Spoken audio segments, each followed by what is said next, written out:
এটি হলো বর্ধমানের কৃষ্ণকালী মায়ের মন্দির। আর এই মন্দিরেই সেবায়িত হচ্ছেন মাঠু দাস। মাঠু দাসের বাড়ি মুসার গ্রামে।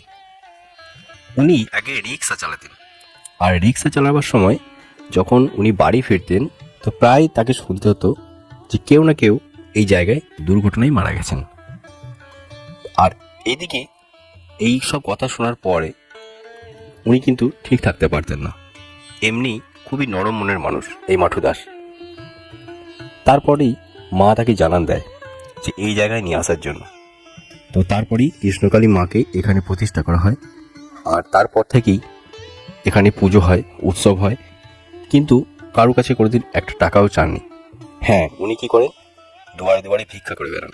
আমার নাম হচ্ছে মাঠু দাস। তা আমি এখানে 14 বছর আগে এই জায়গায়, আমি গরিবের ছেলে তো, আমি রিক্সা চালাতাম। কোনো রকমের দুটো পেটের ভাত হতো। মা কৃষ্ণকালী মনে হচ্ছে এই জায়গায় একটা আশ্রমের মতন বানানোর মতন আমাকে জানাইছে। ভিক্ষা করে আস্তে আস্তে প্রথম বছর তিরপলের একটা ছাউনি করে মাকে নিয়ে এলাম। তা মাকে নিয়ে আসার পর আস্তে আস্তে একটা অনুষ্ঠান করলাম। মায়ের চান জল পুষ্প খেলে তাদের মঙ্গল হয়। তা ঈশ্বরের কৃপায় মাদুলি কাগজ মায়ের অনেকজনা বলে যে বাবা আমাকে একটা কাগজ বানিয়ে দিতে হবে, অনেকজনা বলে বাবা আমাকে একটু ভোগ খাওয়াতে হবে, অনেকজনা বলে বাবা আমাকে একটু পুষ্প দিতে হবে, আমি বাইরে যাব, আমার মঙ্গলের জন্য তুমি একটু আশীর্বাদ করবে।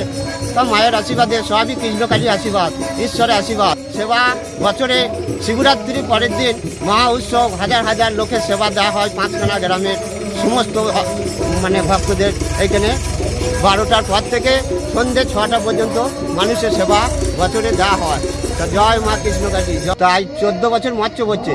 তা 14 বছরের মধ্যে তা আশা করি আমাকে কেউ ফেরায় না। আচ্ছা কোটি টাকার লোক, তাকেও ভিক্ষা করতে হয়।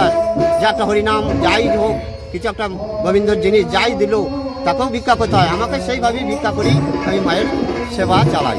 বাড়ি থেকে কোনো ভক্ত যদি বেরিয়ে আসেন তাহলে 3 বার নাম করে বেরোবেন, জয় কৃষ্ণকালী মা, জয় কৃষ্ণকালী মা, জয় কৃষ্ণকালী মা।